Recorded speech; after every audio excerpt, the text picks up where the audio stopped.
الحمدللہ رب العالمین صلی اللہ علیہ یا محمد. اعوذ باللہ من الشیطان الرجیم. بسم اللہ الرحمن الرحیم. یسألونک عن الروح قل الروح من امر ربی وما اوتیتم من العلم قلیلا.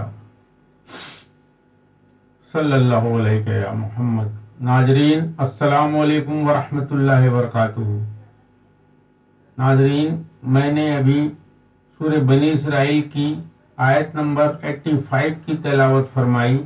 اس میں اللہ رب العزت نے ارشاد فرمایا کہ حبیب صلی اللہ تعالی علیہ وسلم آپ سے لوگ روح کے بارے میں پوچھتے ہیں تو آپ فرما دیں کہ روح میرے رب کی طرف سے ایک امر ہے اور ہمیں قلیل علم دیا، مگر ہمیں علم قلیل دیا.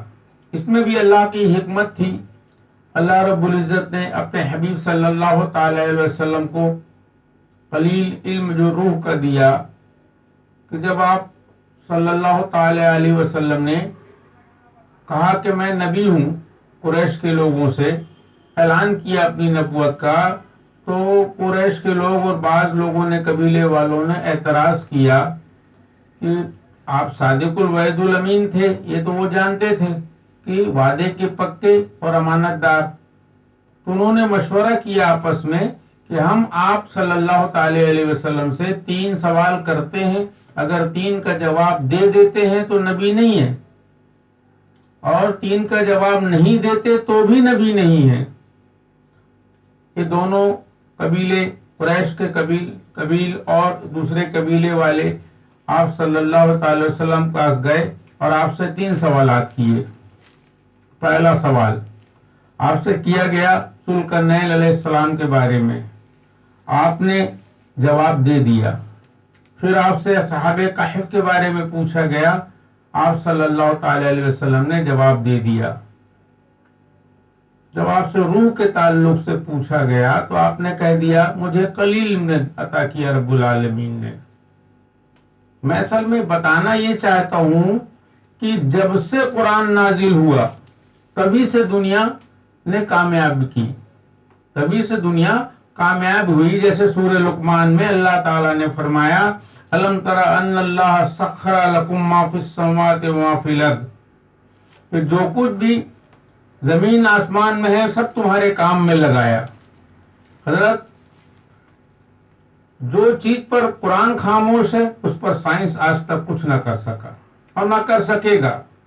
اللہ رب العزت نے جب آدم علیہ السلام کو پیدا فرمایا تو فرشتوں کو حکم دیا فَإِذَا سَوَّيْتُهُ وَنَفَخْتُ فِيهِ مِن رُّوحِي فَقَعُوا لَهُ سَاجِدِينَ، کہ جیوں ہی میں اپنے میں کی روح پھونکوں تم سجدے میں گر جانا،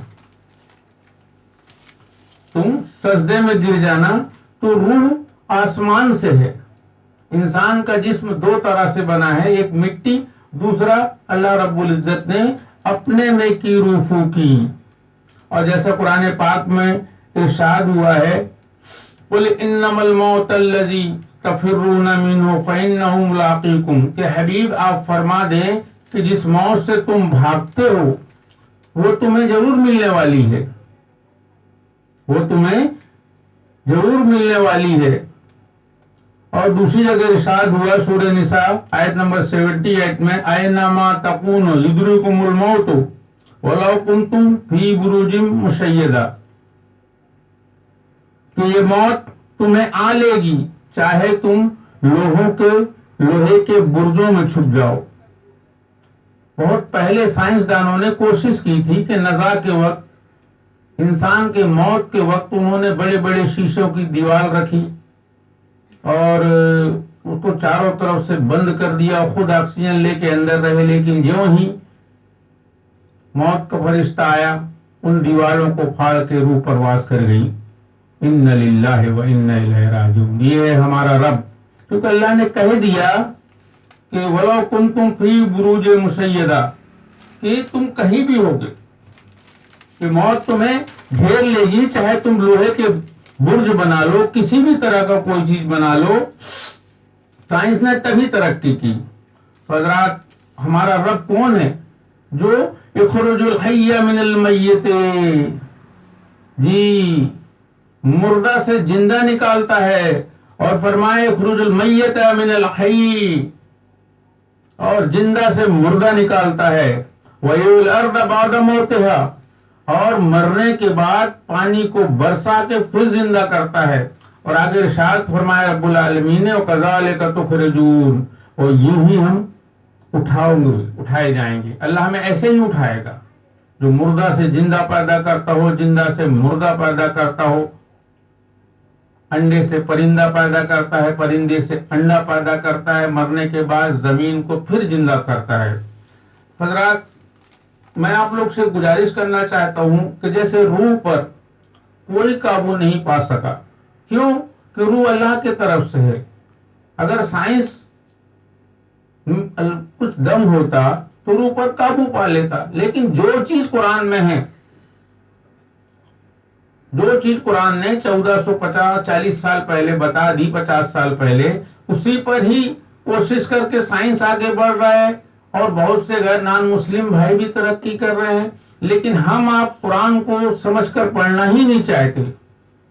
ہمارا رب کہہ رہا ہے سورہ قمر میں 4 بار وَلَقَدْ يَسَّرْنَا الْقُرْآنَ لِلذِّكْرِ فَهَلْ مِن مُّدَّكِرٍ، کہ نصیحت کے لیے قرآن آسان ہے۔ حبیب اللہ رب العزت فرما رہا ہے اپنے حبیب کی زبان سے۔ بڑے افسوس کی بات ہے حضرت، دنیا کی تمام کتابوں کو تو ہم سمجھ کے پڑھتے ہیں، لیکن جس میں ہمارا اصل پیمانہ ہے، جس میں دنیا اور آخرت دونوں جہاں کی کامیابی ہے، اس کتاب کو ہم سمجھ کے نہیں پڑھتے۔ تو آپ لوگوں سے بڑے درد کے ساتھ گزارش کروں گا کہ قرآن سمجھیں، پڑھیں، اور اپنے دل و دماغ میں اتاریں، اور قرآن کے لیے اگر ہم کوشش کریں گے تو انشاءاللہ ہمیں کامیابی دے گا۔ جیسے قرآن پاک میں ارشاد ہوا لَيْسَ لِلْإِنسَانِ إِلَّا مَا سَعَىٰ، انسان جو کوشش کرے گا وہی پائے گا۔ انسان آسمان میں اڑنا چاہا، اللہ نے اڑا دیا۔ پانی کے اندر چلنا چاہا، پنڈبی بن کے آدمی جا رہا ہے، پانی کو اوپر چلنا چاہا، اللہ نے وہ بھی کر دیا۔ تو میرے بھائی، ہم قرآن پر کوشش کریں، اللہ کی کتاب ہے، وہ اللہ کے حکم ہے ہمارے پاس، اور اللہ ہم کو مرنے کے بعد اسی پر سوال ہوگا۔ تو آپ لوگوں سے گزارش کروں گا، تمام اسلامی بھائی بہنوں سے، کہ قرآن کو سمجھیں، پڑھیں، اس پر عمل کریں، اپنے اور اسلامی بھائی بہنوں کو بتائیں۔ جتنی اچھی باتیں ہوئیں اللہ اور اس کے رسول کی جانب سے، اس میں جو کمیاں اور کوتاہیاں ہوئیں تو میری جانب سے میں اللہ رب العزت سے توبہ کرتا ہوں۔ استغفر اللہ ربی من کل ذنب واتوب الیہ۔ اللہ تعالی ہم تمام مسلمان بھائی بہنوں کو قرآن اور حدیث سمجھ کر پڑھنے کی توفیق دے اور اس پر عمل کرنے کی توفیق دے۔ وآخر دعوانا الحمد للہ رب العالمین۔ السلام علیکم ورحمۃ اللہ وبرکاتہ۔